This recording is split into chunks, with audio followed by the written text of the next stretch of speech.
Hi everyone.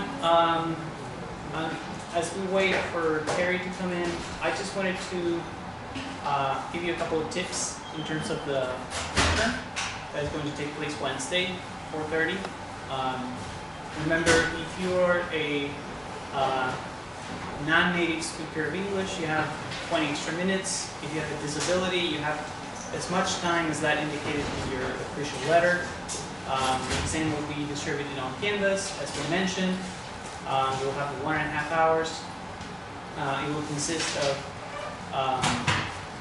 a series of IDs that you have to pick from, and we'll define them, relate them to authors that we've seen in the course, as well as concepts that we've seen in class. So I just wanted to quickly go over a study guide that former TA prepared for the previous version of this course, which I think is useful. So the first thing would be to read the syllabus. I know that this is a course with a sort of unusual syllabus, and that it is long, but that you can use that to your advantage, because there's a lot of information. The information that is given out in classes and in the text is summarized there. So it's very important that you go through the syllabus, because usually we don't want to trick you in the exam. There's no hidden answer or something that we want you to think about that you've never thought about before. So usually you will find the answers, at least a very summarized version of them on the syllabus.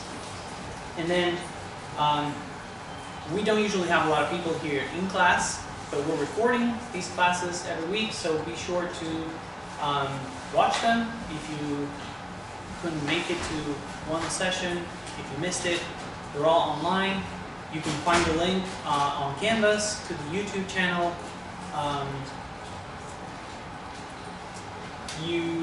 Let's see. Don't ignore the classics. This is important in terms of, sometimes we talk about more contemporary, recent authors, but it's just as important to be well-versed in authors that Professor Clark has talked a lot about, like Cockville, Smith. Let's see. Also, there is, uploaded on Canvas, on purpose, there's a review of one of the midterm exams for a previous version of this course. You can find it under the name Review of Midterm Short-Term IDs. Obviously, the IDs that appear there are not going to be the ones that we write for your exam, but you can get a sense of what's the kind of thing that you will be asked to do in this midterm. So let's see. Any questions on that? Any procedural questions? Are we good? Just on time. Great. We'll continue on with any questions that you may want to raise now. And as long as you have things to discuss, we will discuss them.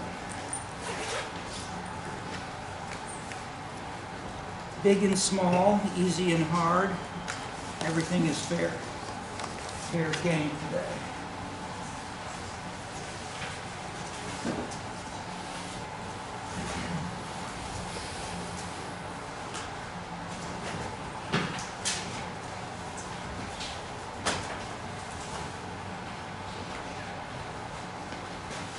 Glasses.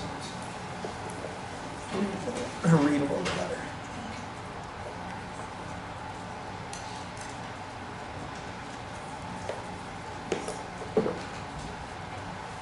I'm going to call on you. What would you say? Are you from New York, or are you a visitor of New York with your New York? You're not from New York.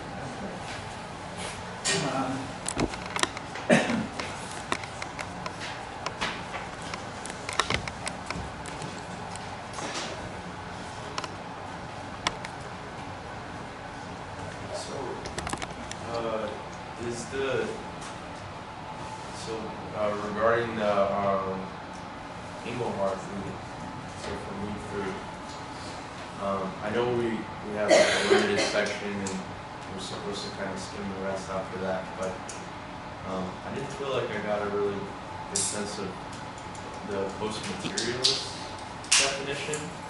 So I understand that that comes from post-modernization. But then he sort of differentiates between like materialist values and post-materialist values. I was wondering if that would be relevant for the exam, or if you could just kind of elaborate on the definition. Right, okay. This is from week 3, globalization, the emergence and diffusion of distinct democratic cultures and institutions. That's the title of that section. So if we ask, where and why do we get different conceptions of democracy or something else? This is why, to try to give us answers to what are here in these readings, I added this year for the first time the section on Genghis Khan. And so we talked about a tough hierarchy that deeply transformed Russia and China forever after, as well as Iran, Iraq. Much of the world had a conception of a very tough, militarily successful power that could, for the first time and only time in the world, even unite Russia and China, Eastern Europe in one world area, one empire. Okay.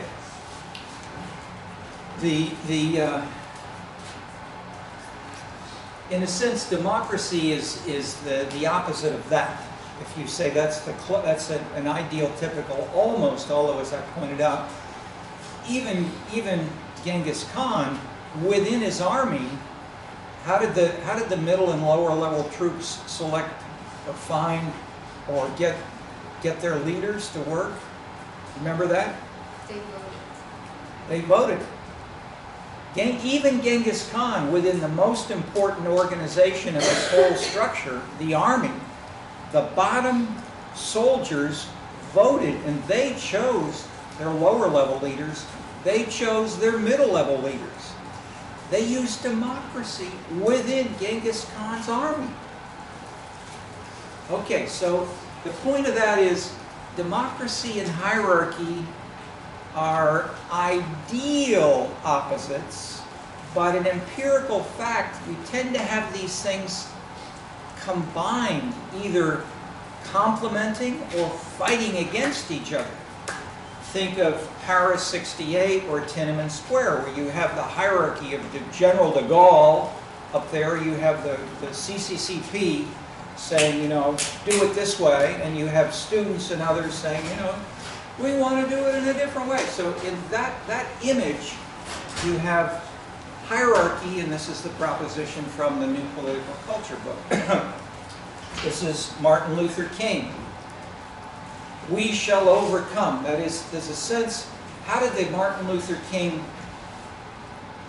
strategists and demonstrators choose a place to go? They chose as bad a place as they could find. Initially in Selma, Alabama, and Birmingham, and so places like that, where the police chiefs would come out, they'd beat them up, they'd use cattle prods, they'd brand people, and television was there to take the story across the country, and that led to Martin Luther King backing and the U.S. National Congress voting in place the 1965 Civil Rights Act. That is, Martin Luther King won in the South. Then they said, let's go to the North, and they took on Daley, and they lost. But the point is, you can have the idea is democracy may come from fighting against hierarchy, with Martin Luther King as an example. But after the hierarchy has diminished, let's say after they won the civil rights victory, and after you had these tough governors and mayors no longer able to do what they had done before, or within say within France after 1968, in Eastern Europe after 1989 when the Berlin Wall went down. After you have potentially democracy, what do you do? How do things change? What is democracy anyway? And so it's not just getting rid of hierarchy, it tends to become more either party structured or maybe issue specific. Issue specific politics is a label that's been used that Robert Dahl introduced in Who Governs, and it helps to say not just I'm on the left or I'm on the right, but how about immigration? How about human rights? How about other specifics? And so how can we then classify, or how can we see a broader sweep? And so just to run through the three readings, I'm getting to Engelhardt briefly. So Elazar gives us the world history background, and I had a quote from his Ancient Judaism book on and it basically said, in bad times when the Persians, or basically the Syrians, the Egyptians, were about to invade and maybe destroy Israel again, capture Jerusalem, burn it down, kick everybody out the way Genghis Khan did, you would have the emergence of people they called the ancient prophets, P-R-O-P-H-E-T-S, like Jesus Christ. And there were lots of people who tried to be sort of like Jesus Christ. They'd stand on the street corner and they'd say, the world is going to end next week. Join my group. Or, repent. Turn to God. Give away all your physical belongings. Come and pray nonstop, because the world will destroy you and you will be destroyed. So that this has been going on for a long time, not just in the last Trump election, or afterward. That is, in that sense, hierarchy, anti-hierarchy has had this kind of dynamic. But what that example also illustrates is introducing moralism. Not just you and me, up and down, rich and poor, but also God. And if God is watching and God can make it moral and transform it, give it a meaning and a longer framework, a longer term framework, eternal health, etc. Then these are conceptions which Elazar talked about as informing world history in his essay. And he talked about the Sermon on the Mount, where Moses went on the mountain and met with God, and God gave Moses the 10 Commandments, and he came back down, and forever after, the Jews and the Christians have followed the 10 Commandments. Just to simplify a little bit, quote unquote. Okay, so if we then have the 10 Commandments, the Sermon on the Mount, the moralism as one version of democracy. This is the version which we know today more as Calvinism. It is not the Roman Catholic Church. It is not Lutheran, because the Roman Catholic Church was obviously working with national states. They were part of the world's corrupted life from the beginning. The Lutherans explicitly said to the princes, make us the official religion of Sweden or Germany, or you're part of Germany, and we will let you, supervise who you will select as a minister. The Calvinists said, no, we're going to be like Genghis Khan's troops. The troops will choose their leaders. Each individual church will choose its own minister. We will not have any kind of Catholic hierarchy. No bishops, no cardinals, none of this stuff. We have the people with their aldermen, and that's why they call them aldermen in Chicago, because we're so close to heaven. In that sense. Okay. We thus have varied conceptions of democracy, which range from tearing down the Berlin Wall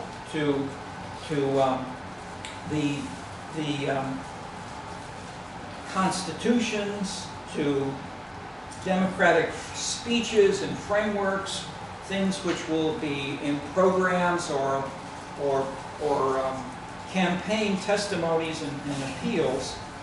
These then are variously conceptualized in the next two readings of Seymour Martin Lipset and Ronald Inglehart.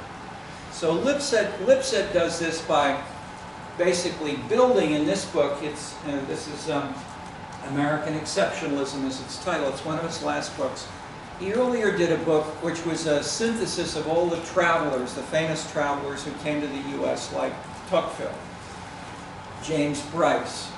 And he synthesized what did they see, what did they report when they came to America. And he basically showed that they tended to report fairly similar things. They were mostly West Europeans, or French, they're English, German, Swiss travelers for the most part. And he initially classified them as something more oriented toward achievement, doing things creatively, solving problems, creating, innovating, versus egalitarianism. Everybody is equal. We all have the same rights, and we should be able to do things in a similar manner, and there should be no discrimination. And the conflicts between these two ideas have been a dynamic throughout American history. That's what he sort of summarized it. Here in the American Exceptionalism book, he added more specific value elements of talking about the rules of the game, of fairness, of a variety of other things. And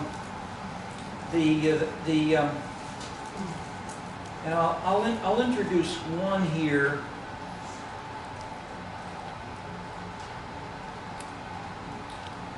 Which I don't think we talked about much in this class before, but it's the conflict between the Prussian and the, let's say, the Scottish. Let's use Scotland and then later on New England. That is, there are two conceptions of what should government do. How can we implement through government an egalitarian program? How can we help people become more equal, or how can we help equality, the feelings of equality, be more empowering and more satisfying for more people? Okay, this has been a question there for centuries, and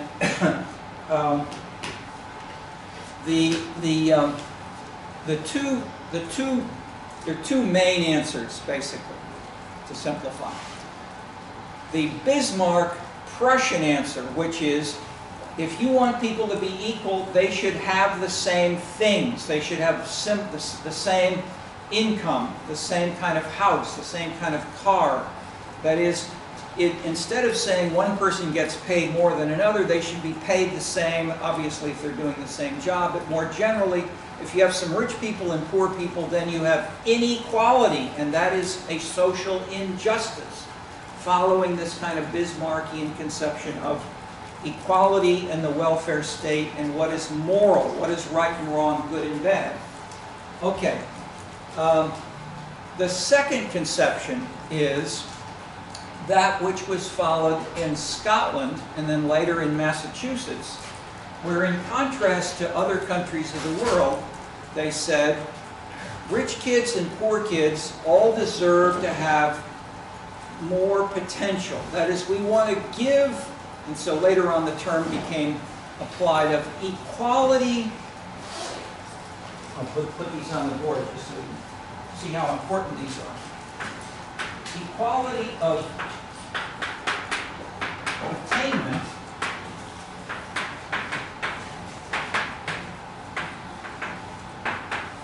Bismarckian welfare state, and equality of opportunity, which is, let's say, Calvinist New England and Scotland. And this can focus on money, material possessions. This can focus on education, resources. So the idea is not that we can force everybody to be equal, but that we can give them the opportunity, if they want to make more money, or become a faster cyclist, or take off weight. Question, yeah? Yeah, so regarding this, in the Lipset reading, which I'm sure you're getting to, like, how this ties into, like, conservatism, right?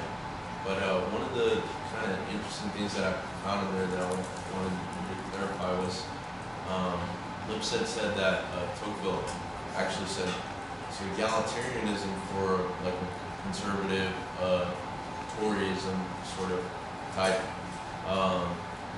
didn't really want equality for all, like you're saying, they wanted it equal opportunity, but a more like tolerable inequality, essentially.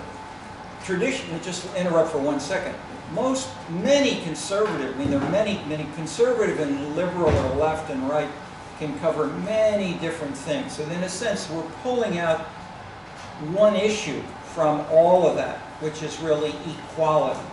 And so I'm sorry, I'm not really. So we can then go back and say, how does equality fit within a conservative or a liberal agenda? But many conservatives are against equality. It's not as if everybody wants equality. That may be happening more today, but traditionally, certainly not. And I could have been confused by like what the political label was, but it was essentially like the party of like, sort of like this, maybe it was like more of the populist label, which was like for the people, Yeah. but if I understood correctly, also aristocratic. This is in Tocqueville or Lipset Or or Lipset, but he quoted, there was a particular Tocqueville quote that he used to emphasize his point. yeah. I can't remember exactly the quote. If you or anybody can find it, we can try to interpret it specifically. But I would say, for now, let's not worry about the details of one quote, but more of the, as you see, I'm trying to give you the bigger picture. Okay. Okay, so in terms of the bigger picture, we get to, broad conceptions of right and wrong and hierarchy, and hierarchy versus egalitarianism. And what I'm introducing here is I'm separating these out so that you can see these explicitly contrasted. Because many people today do not contrast these two things. Why does this matter, or does this matter? In Italy, it maybe doesn't matter. And there's a table that I have in, I think it's in the New Political Culture book. And Lipset used a very similar kind of table. Basically, if you do surveys and you ask citizens,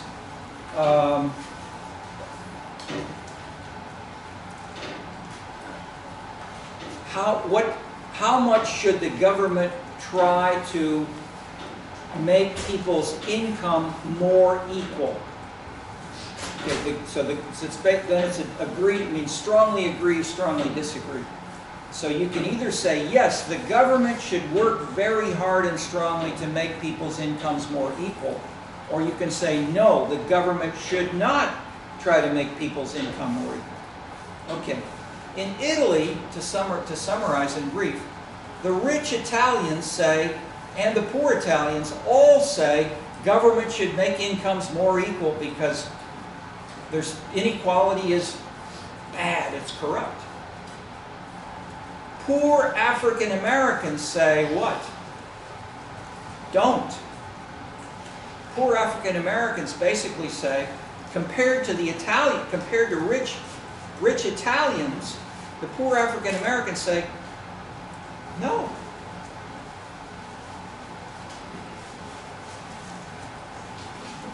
They're big, so that's American exceptionalism. But I would add, it's not American, it's Calvinist. That is, it's a sense of individual autonomy and a sense of confidence which comes from the Calvinist religion in ways which says, if I want to be a really good basketball player, I just got to practice. And it's not going to come from God, it's not going to come from my minister or It's got to come from me. I got to really work at it. And and you have great quotes on that from, say, Michael Jordan. Michael Jordan, a great Chicago basketball player. If I believe, I can achieve. That's Calvinism. That's exactly what Lipset is. That if I believe, I can achieve. But Bismarck is not going to give me the money or the star, or Bismarck is not going to put the basketball in the basket for me. I've got to put the basketball in the basket. Okay, that's the way kids in my neighborhood in Bronzeville think and talk. And they don't want to pay taxes either. They want low taxes. Okay. So these two conceptions I'm making more explicit because some of you, especially maybe if you come from Brazil originally or other places or Berkeley, maybe you haven't heard this articulated as much. But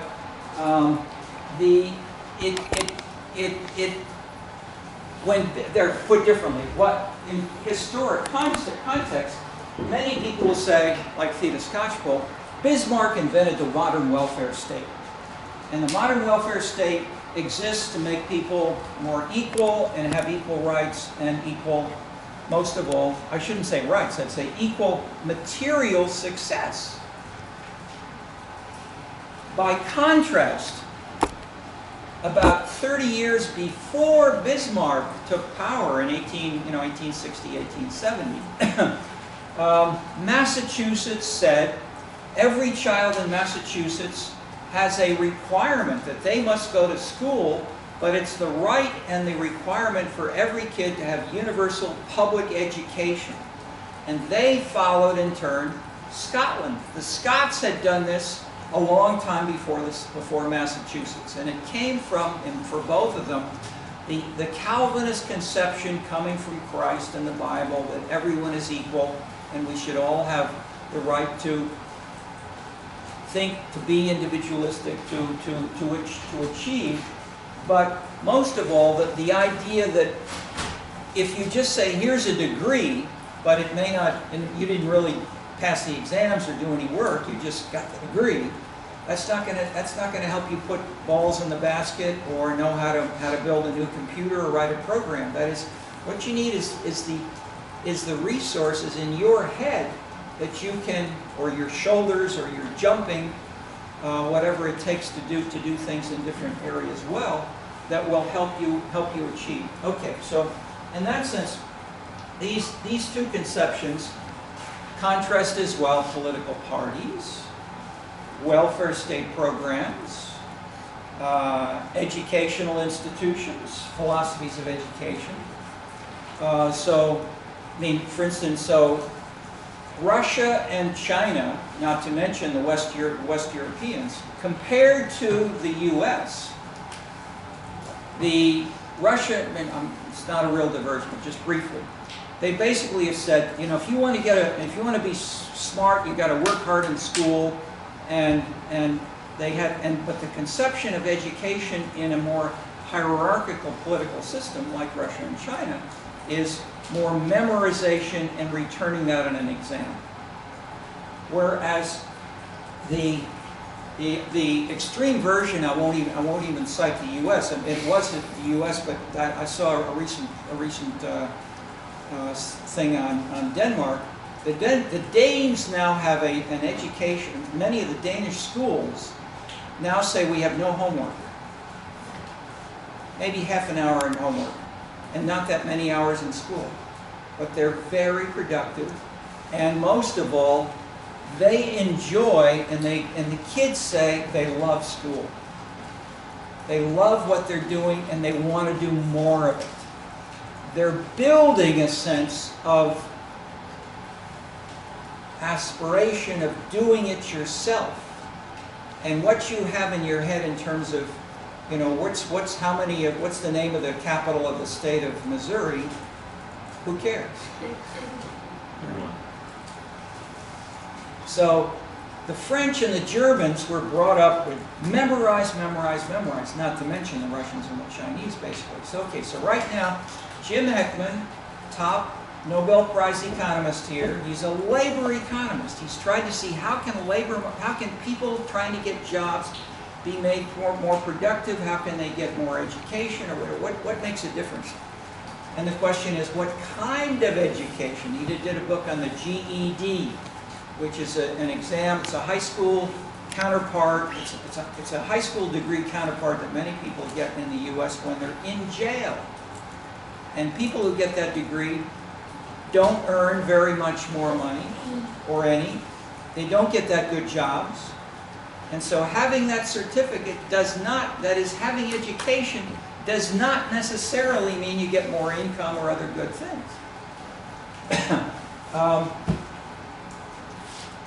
What does? He's working with people in China right now to build a John Dewey program. Who's John Dewey? Professor of philosophy who was here at the University of Chicago around 1900 when they started the laboratory school. And he's in a sense the father of, quote, progressive education. Progressive education is what they're doing now in Denmark. You let the kids do what they want in ways that they can enjoy. And so in the international tests where they test kids on math and physics and basic information, vocabulary, the American schools are usually at the bottom. Many of the Asians are at the top. I mean, the Asian kids have really learned certain things, and they pass those exams, and they beat the American schools by far. On the other hand, people interpreting this, why are the Danes doing this? Because they're thinking more of how to make the head and the kid be satisfied and successful after the exam is over. Think of that on Wednesday. The only reason we're giving you the exam is not to punish you, it's to help you have more in your head after you finish this course. So 5 and 10 years later, you'll send me, I get emails from people. You know, this was the most helpful course I ever had at the University of Chicago. I mean, not everybody says that, but some people do. Some people do, seriously. And so forth. So that is, but at least that's my goal, is closer to the Danish kids. We want you to have fun. If you have fun, if you enjoy what you're learning and you think about these issues, that will make you think better, more deeply, and keep thinking when you finish this course, when you finish the University of Chicago, and you'll go further and do better. Okay. John Dewey is, in a sense, they built a whole theory of this, pragmatism, so forth. It's installed in the University of Chicago Laboratory School. Jim Heckman is trying to do this in some schools in China today, because the Chinese are experimenting with new ways of child rearing, education, because the Chinese are cutting edge on many things today, more than many other countries. There are all kinds of things going on. And so the fact that even this is being tried out in China shows you how much these are interesting issues for you to deal with in the future. Okay, Engelhardt. How does Engelhardt get at this? Engelhardt is a University of Chicago trained survey research guy. He does surveys all around the world, and the most famous one is called the World Value Survey, WVS. And he and other collaborators have done this in over 100 countries, and they ask people all kinds of questions. So he's doing on an empirical level, using these survey items, the same kind of thing that Lipset and Elazar and Tocqueville have been talking about for a long time. So he tries to put those items into survey questions and then ask people, how do you feel about this? And then in one of his best-known early books, he talked about, in your question,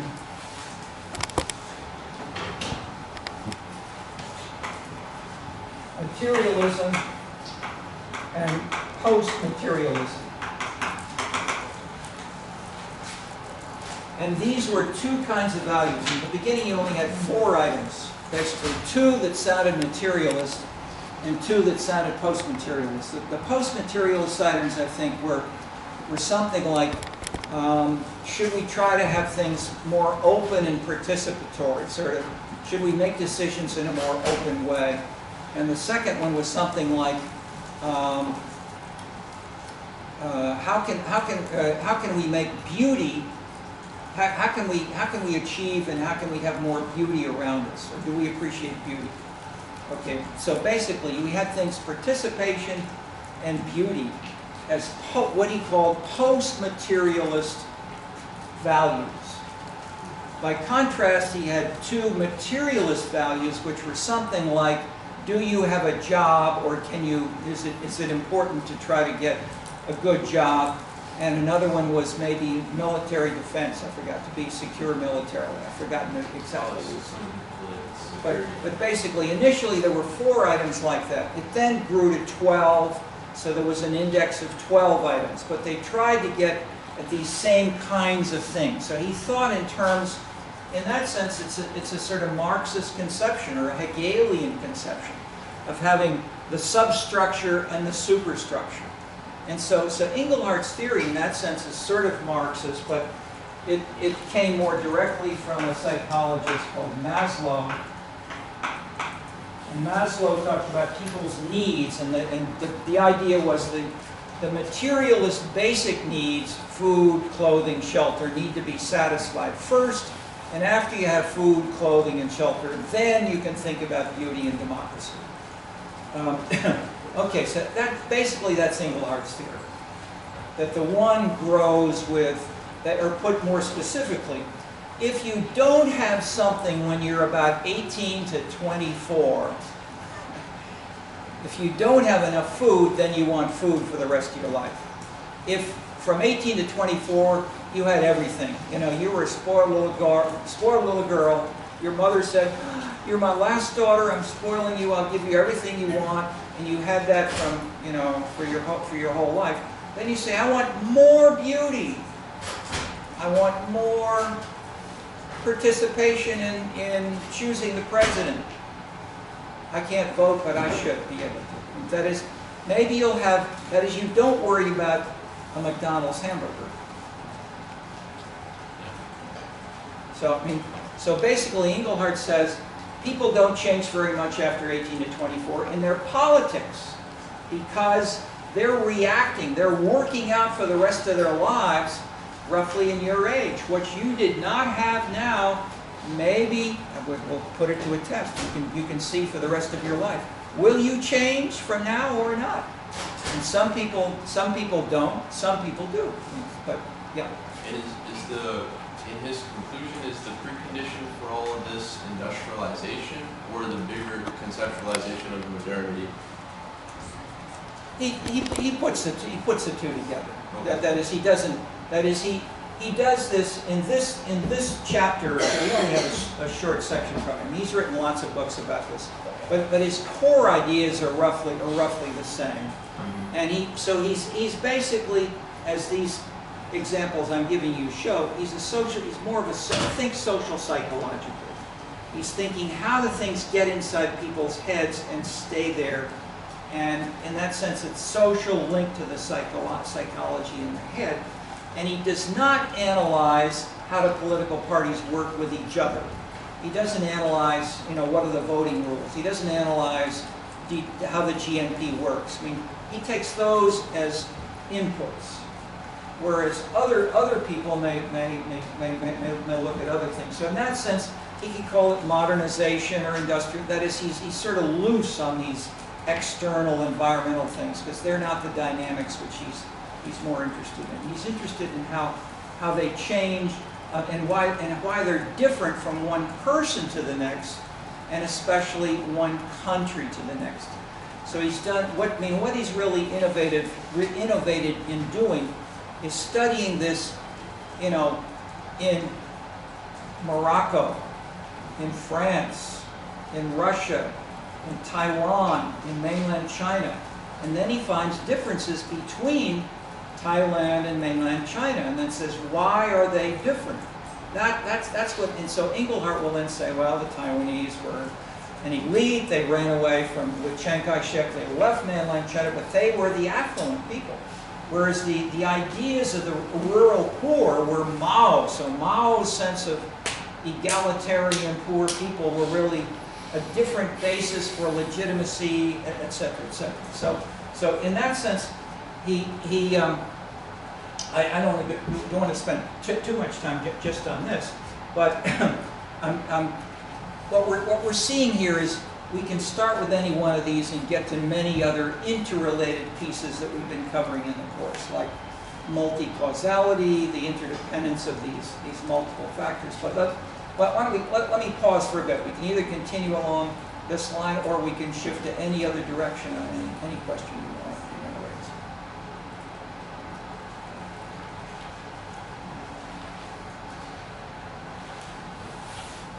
to raise. Yes? I was wondering if you could explain the producer services part of the Sassen literature, because as I've understood it, it produces more inequality, but when reading the midterm ID list, it says that the jobs would be like accounting and those types of professions, which might have a bit more like higher education jobs. Okay. Almost written as a good exam question. All right. Okay, so first of all, what are producer services? Saskia Sassen uses the concept. She did not invent it. It's a standard economic type of job. And producer means that these services are provided to people who produce. So the producer services are things like law, accounting, marketing, advertising. These companies sell their products to corporations that make cars or sell magazines or do other things.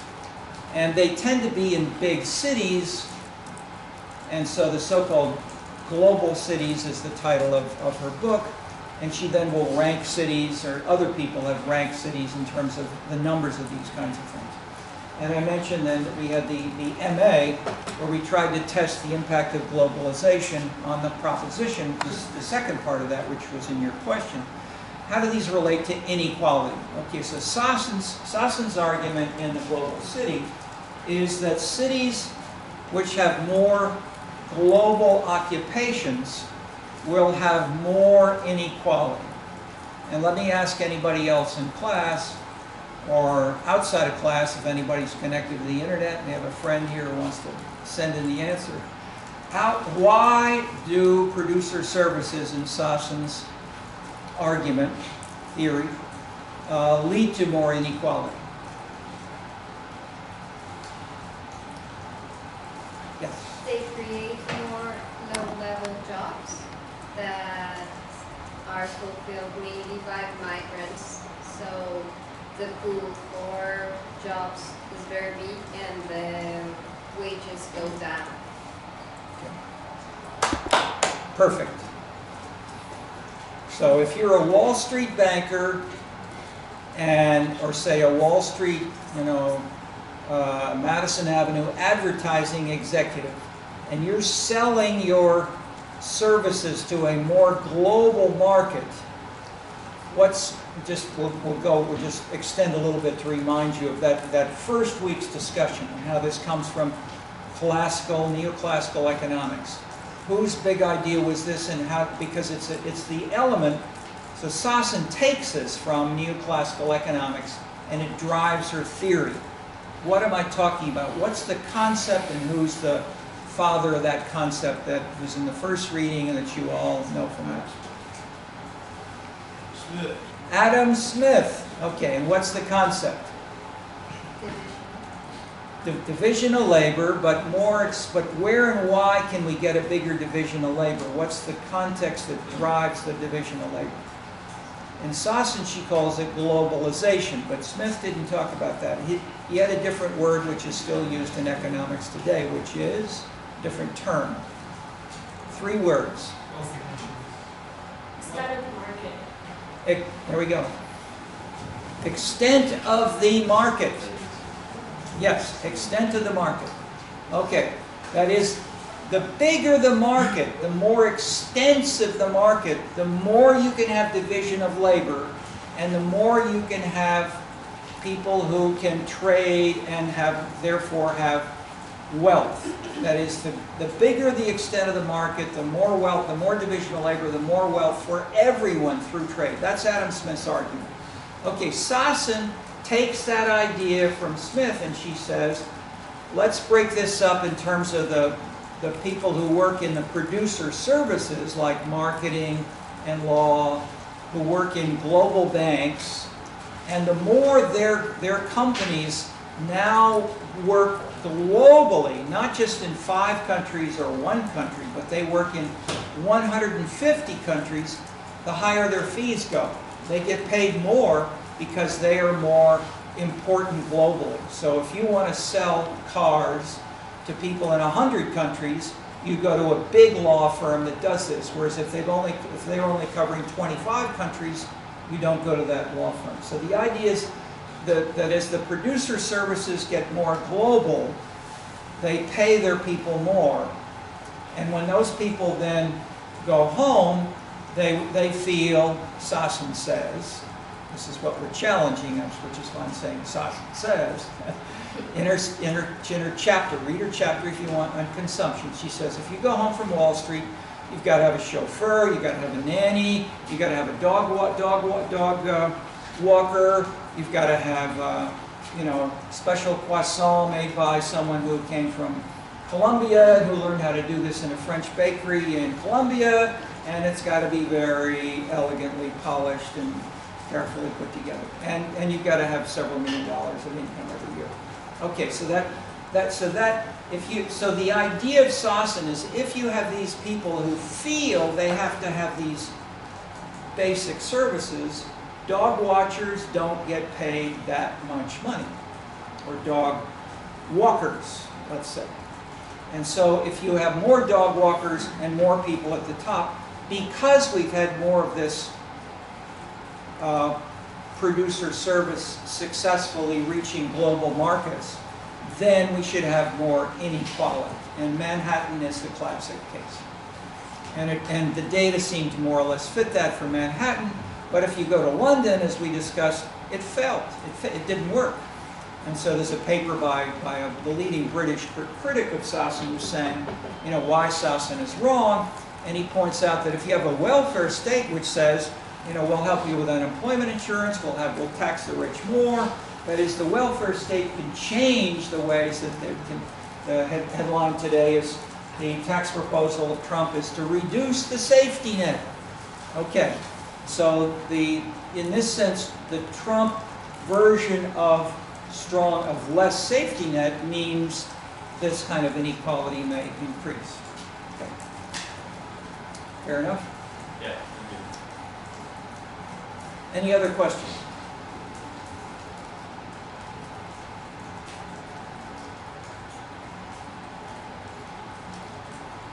I'll follow up with a question if anybody remembers this part.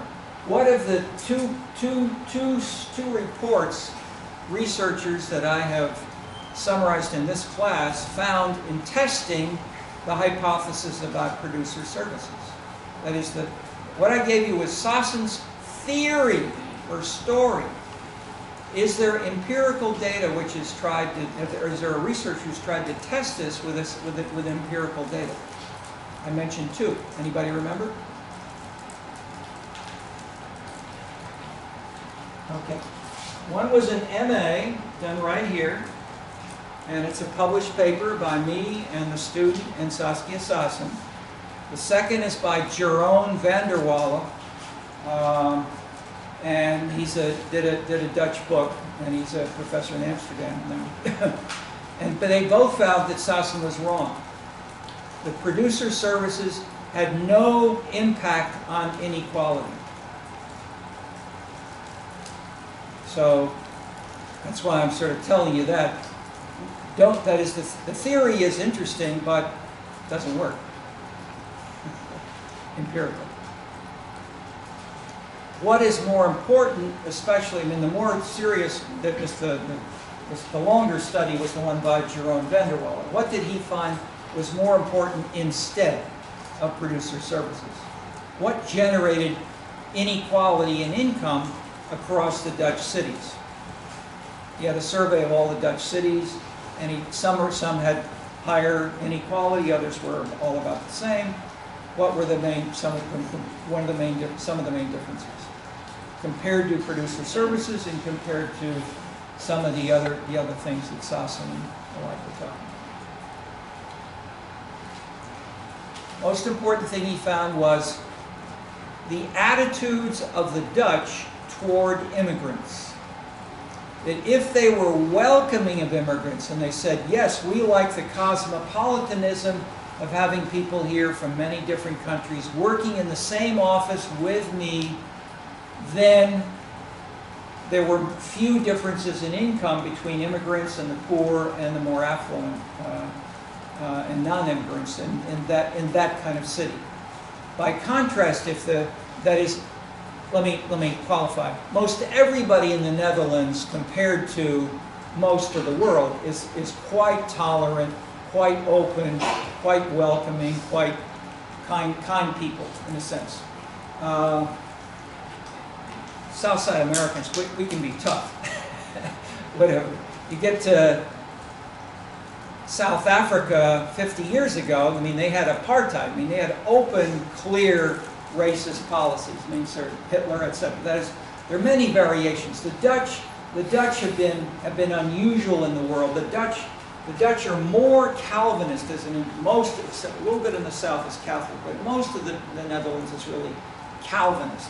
So it's sort of like an ideal New England town, but there still are variations, even within New England towns, when you get to immigrants coming to New England towns and to the Netherlands.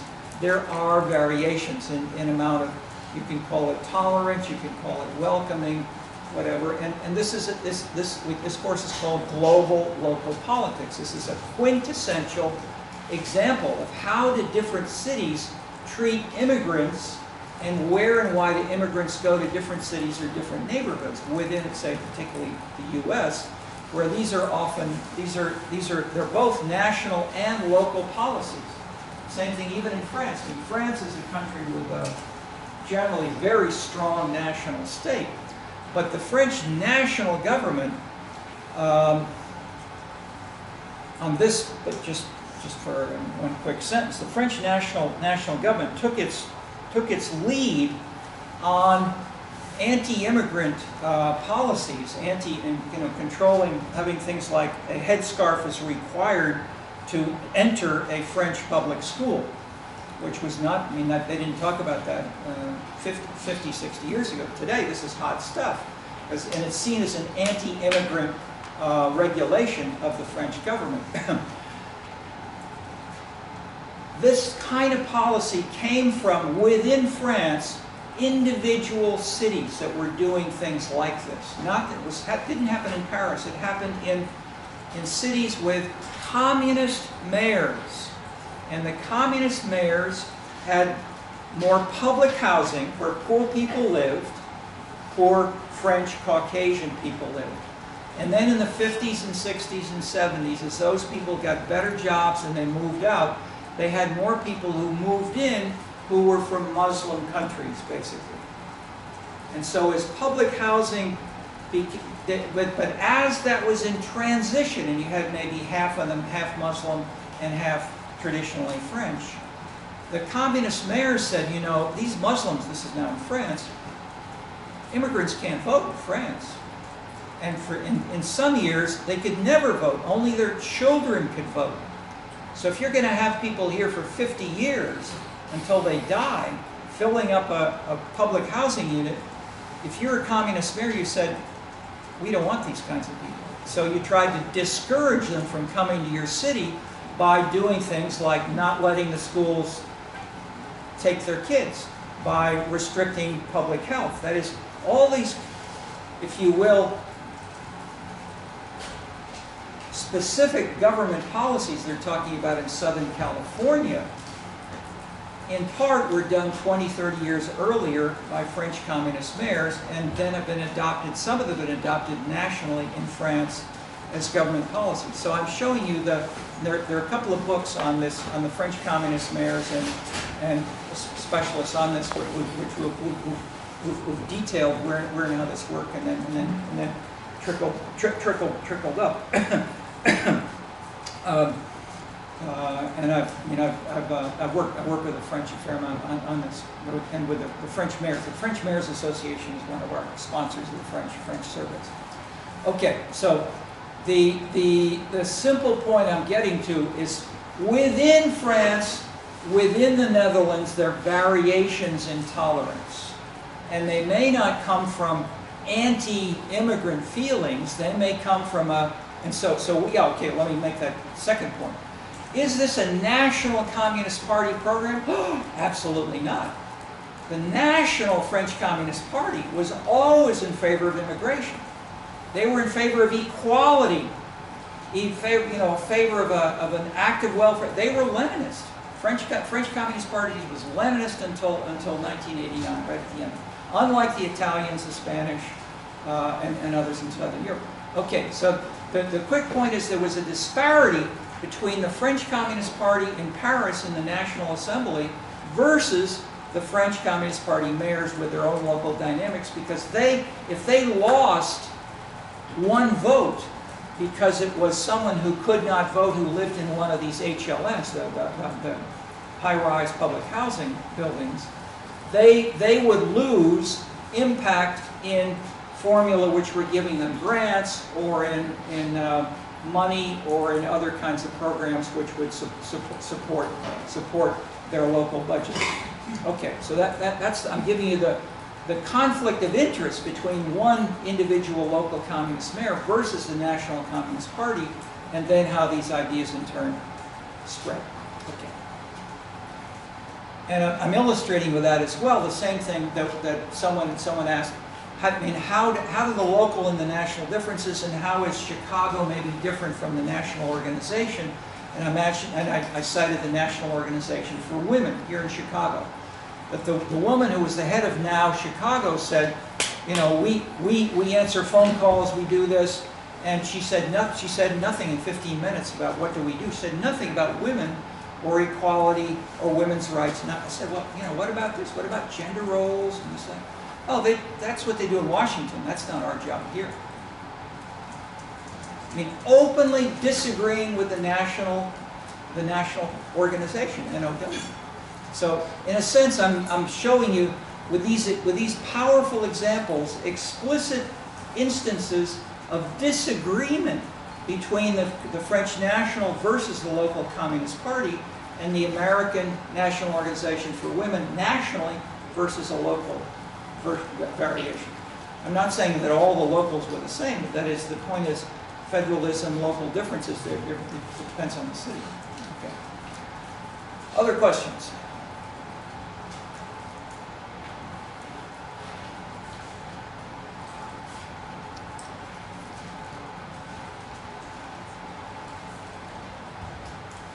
You folks are quiet.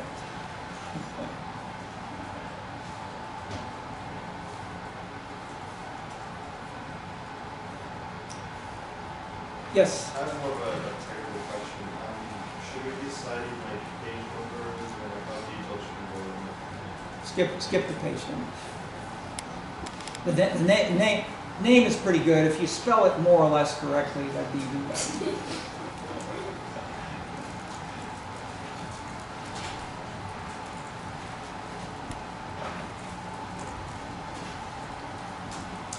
Okay, I said we can talk about, we can discuss anything earlier, but I can start talking about ethnicity.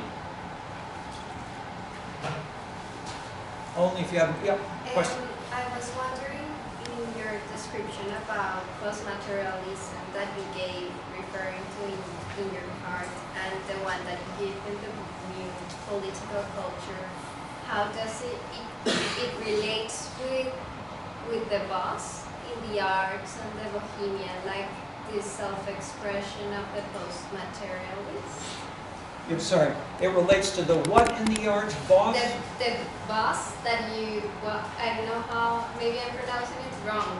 The B-U-Z-Z. Yes. Okay. Now let me try to understand the question. The buzz and the what? The post-materialist Okay. characteristics. Okay. Because in the book you say that they are also interested in self-expression Okay. and they put emphasis in those kinds of government. Okay. Good points. Basically, say when Engelhardt was doing his first book, and we were doing, say, The New Political Culture 20, 30 years ago, the main focus of most political party analysis and examples in Europe and the US was on money, finance. And the left and the right were mainly distinguished between high taxes, more government programs, helping the poor, helping being a more active government, versus lower taxes and smaller government. And that was seen as the classic dimension of left and right, of conservative versus liberal, defined economically and fiscally. And so the idea of neoliberalism then came from the idea that if you have an active government, then you can do more, you can help the disadvantaged, you can build swimming pools, you can have a public bus system as in Bogota, etc. Whereas, I shouldn't say in Bogota because the left and right were defined financially and economically. Okay. As we began analyzing things more closely, looking at individual cases, looking at new kinds of mayors, especially we began to see in the 70s and 80s some Democratic Party mayors in the US who were liberal on social issues like women, like race, like racial tolerance, like gender, like bohemian lifestyle. They were liberal on these issues, but they may have been fiscally cautious or conservative, or let's say let's not try to increase taxes on fiscal issues. So if you differentiate the social conservatism, high and low, and fiscal conservatism, high and low, you can have the traditional right and the traditional left, Democratic and Republican parties in the U.S., more or less. But to just take one example that's pretty close to the U.S., take the British Conservative Party before and after Margaret Thatcher.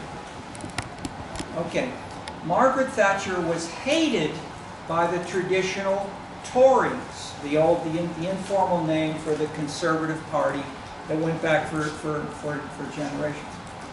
The traditional Tories had a sense of noblesse oblige, that you should help the disadvantaged people. There was a sense of social liberalism, I would say, over here.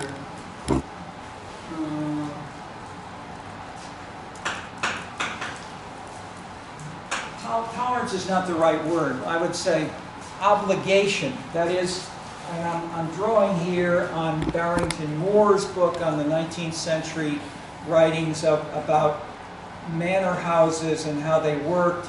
And Alan Silver has a book called Working Class Tory. And it showed that the blue-collar working class English were more likely to vote conservative than any other European country. That is, in France and Germany, blue-collar people voted for the left. In England, some blue-collar voted for the left, but more of them voted for the right than in any other European country. Why?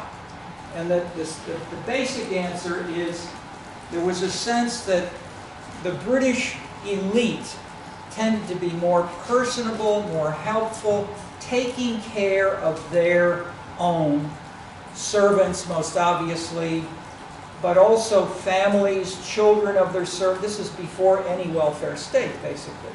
So when people were sick, when they retired, when they were dying, when they needed medical assistance, the manor house owner, the more affluent person who may have worked in the stock market in London, but would come down to his manor house in the country once a week or twice a month or something, whatever, would keep in touch with those people for the rest of their lives, and maybe even into future generations. So that sense that he cares about me because my mother used to work in his garden, something like that.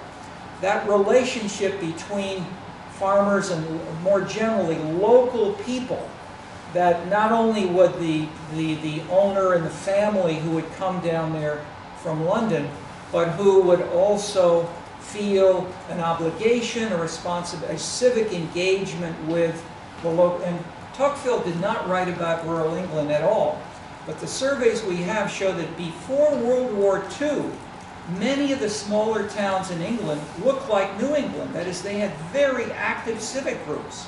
They were killed off in the 60s, basically. So you had, and that sense, they incarnated the same kind of thing you have in a charitable concern or the New England town meeting, that everybody should participate in making a moralistic decision that affects us all. In that sense, you had aspects of that in the ideal sort of, that is, and I won't just say it was an ideal, that could be the Barrington Moore or the novels. It was illustrated in the voting. The national voting showed blue-collar English voted for the Conservative. Okay, so that's the background. How about Margaret Thatcher? Margaret Thatcher said, we don't want people doing this one-on-one. We want the Conservative Party to do this through government. That is, we want to use government for government programs and markets for market programs. And we basically want to try to move the Conservative Party to the Ronald Reagan market-oriented conception of conservative. And so you had within England, within the Conservative Party, these two groups fighting each other, and basically Margaret Thatcher won. And so you then had, I won't go into more details, but basically the idea that conservatives favor markets is by no means universal. So you look back in history for England, same thing in France and Germany, and you had many different kinds of conservatives. And of course, because you have multi-party systems in the European continent, so you had more parties who could represent more kinds of interests that were packaged in different ways through the whole 19th and 20th century. So left and right had many more meetings then. I won't try to go into more history, but simply make the point that that social and fiscal liberals were separated in the early years, and these were just called social issues. In the next 20, 30 years which have followed, social issues have been broken up and with more issue specificity. So we can talk about self-expression. We can talk about bohemianness. We can talk about transgression. We can talk about, and so these are things which we did not invent in the book called Scenescapes, but we have 15 of them, and they fall under general headings of theatricality, legitimacy, and the like.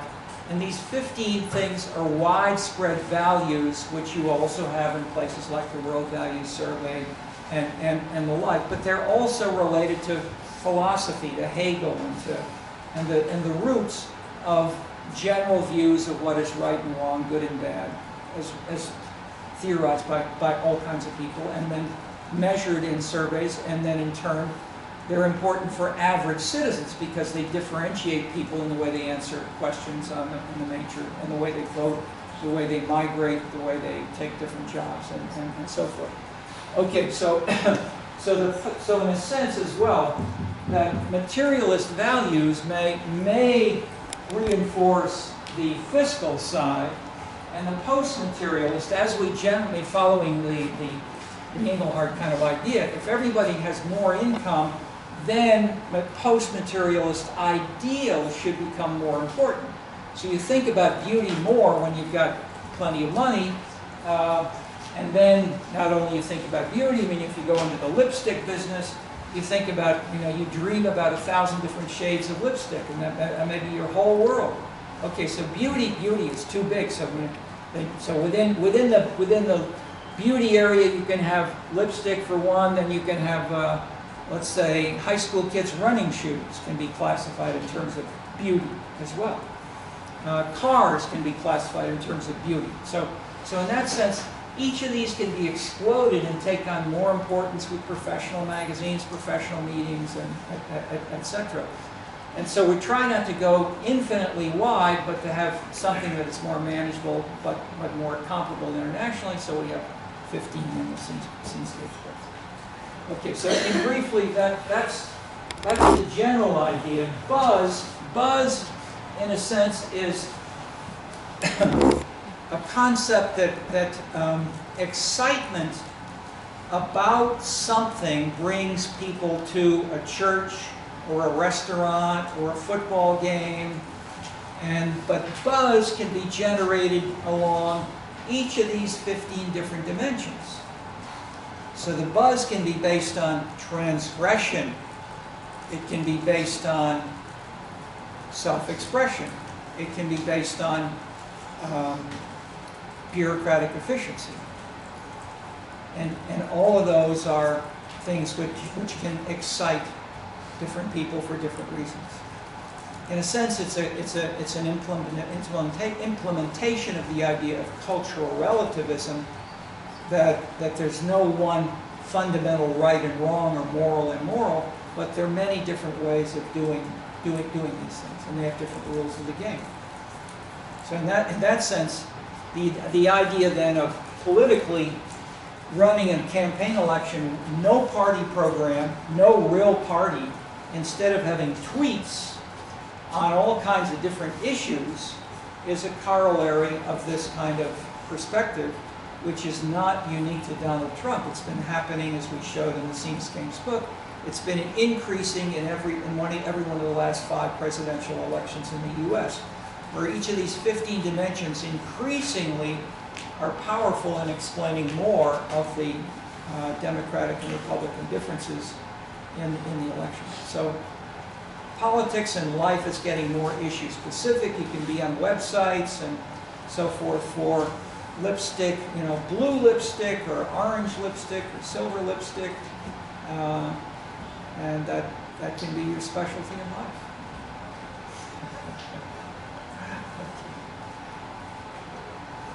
Or certain kinds of equations or basketball shoes. All right, we're close to the end here, so I hesitate to start on ethnicity, but I can, if I start to get into it. The section ethnicity in general in sociology, and I'll link with this and begin to make a connection, is ethnicity is a generally under-theorized domain. That is, a lot of the work in sociology courses on race and ethnicity had tended to have history or journalistic description or accounts that were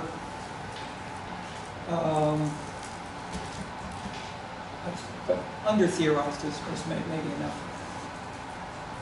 One of the main theories, which you've already heard in this course relating to race and ethnicity, is Daniel Elazar. So, and loosely Lipset and others. And Engelhardt, in the sense that, if you take Engelhardt's studies, that is, what is ethnicity? Ethnicity is sort of something about an ethnic group. And ethnic has multiple meanings. It may be race-related, it may be religion-related, it may be national origin. And each of these you can find in different nations of the world combined in different ways. I mean, why is Pakistan different from India? Who's here from India and wants to answer that? Why is Pakistan different from India? Or let me ask it a different way. Which country has the most Muslims in the world? Indonesia's number one. Who's number two? Which country's number two in the world? Pakistan. Would you think it's Pakistan? Nobody's saying anything. India has more Hindus. India has more Muslims than Pakistan. I didn't know that until recently. But so India has a Hindu nationalist government, but there's a minority of Muslims in India, which is larger than the entire population of Pakistan. Does that create a human rights problem and a domestic politics problem right now? For sure. Okay, so what we're talking about is combined in different ways for different specific reasons. So if you have a Pakistani flag flying, that means different things in terms of ethnicity. Okay, so if we look then for theories, one basic theory, which I'll just remind you of basically, is the Elazar, and I'm adding Lipset here as well, in his book, illustrated in his book on Latin America, that ethnicity and values and culture come from people carrying it on their back. That is, if you grew up, if you had that in your background, you'll take it with you wherever you go. And it leads to the idea of Jewish political culture, Jewish culture, or Irish culture, or Italian culture, and so forth. That is, nations were linked with, or Pakistan, were linked with the idea of ethnicity when they traveled to a new country. So if you come to New York and you're in a Pakistani neighborhood, you're an ethnic Pakistani. You didn't know that until you arrived in it. You thought you were just a Pakistani. You're an ethnic person. Okay, that's the American, or the immigrant add-on kind of label. But ethnicity then can be one kind of label which is really the cultural political meaning which is given to the background of the person or the group. And the ways that works varies hugely with different political systems. So in that sense, how to classify it. And I'll just end with the simplest, which is the idea of people have, say, the best illustrated by the classic, say, 19th century French nation. That is, the French nation basically was everybody could be French and have equal rights, and you were part of the Republic if you learned to speak and write French well. Have an accent, and that's part of why you could never really be French if you were just a first generation Moroccan. But your children could become French because they would be here, they could grow up and go to French schools and learn French. Because the French language is very important for identity in ways that ain't true in America. Okay. So the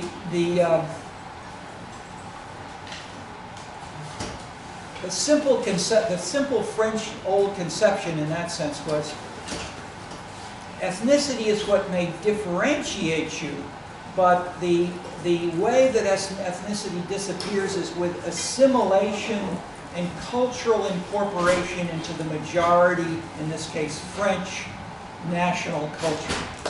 And that idea in America is the same kind of thing. It's an older classic Americanization. The Statue of Liberty, we welcome people from everywhere, but the implicit idea was you can become American here. And I'll just contrast this with you as you think about this or watch other stuff in the next days, with the idea of multiculturalism, which says that people may arrive here, but you should not give up your background, language, or culture. You should retain it. And we should have separate schools or private schools in addition to the public schools where you'll retain your Spanish or your Polish or your Italian, and we can be a multicultural. And so Canada is doing this more visibly. Canada and Australia do this much more visibly and emphatically with welfare state support than do most other countries. In a sense, it's the opposite of the French assimilation conception. Okay, so let's end there, and we'll talk about other implications.